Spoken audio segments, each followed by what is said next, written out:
Mi opinión acerca de la alimentación y de las dietas es que, dado el ritmo de vida de los deportistas, que tenemos que estar concentrados tanto dentro como fuera del agua mucho tiempo, quizá el hecho de llevar una dieta muy estricta puede suponer un elemento de estrés y de presión que a la larga puede ser más perjudicial de los beneficios que te puede dar la propia dieta.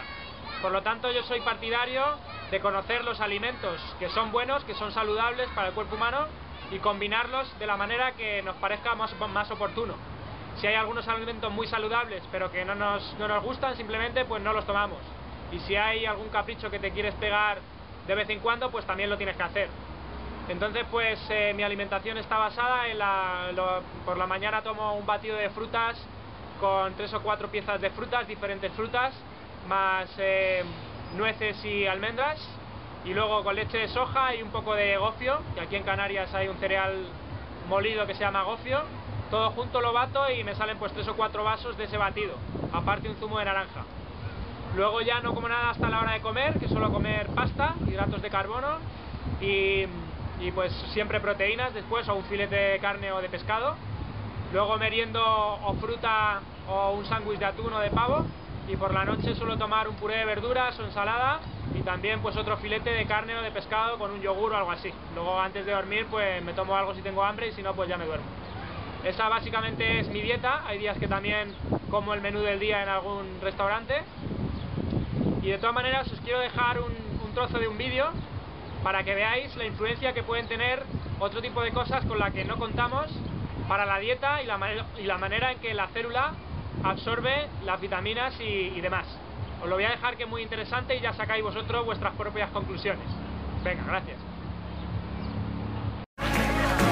Our mind literally creates our body. So it all starts in the cell. The cell is a protein-producing machine, but it gets its signal from the brain. One of the things about receptors is they change in their sensitivity. If a given receptor for a given drug or internal juice is being bombarded for a long time at a high intensity, it will literally shrink up.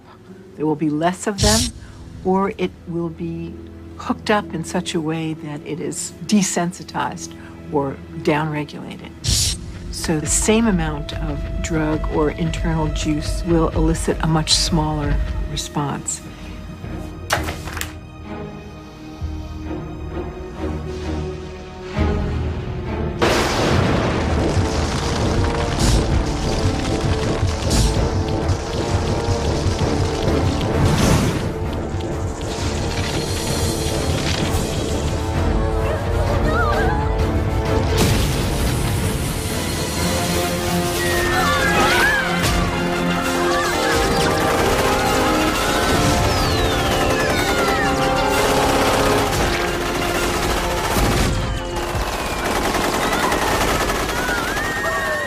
If we're bombarding the cell with the same attitude and the same chemistry over and over again on a daily basis, when that cell finally decides to divide, when it produces a sister cell or a daughter cell, that next cell will have more receptor sites for those particular emotional neuropeptides and less receptor sites for vitamins, minerals, nutrients, fluid exchange, or even the release of waste products or toxins. Now, all aging is a result of improper protein production. What happens when we age? Our skin loses elasticity. Well, elastin is a protein. What happens to our enzymes? We don't digest as well. What happens to our synovial fluid? Those are proteins. They become brittle and stiff. What happens to our bones? They become thin. So all aging is a result of improper protein production. So then the question arises, does it really matter what we eat? And does nutrition really have an effect if the cell doesn't even have the receptor sites after 20 years of emotional abuse to even receive or to let in the nutrients that are necessary for its health?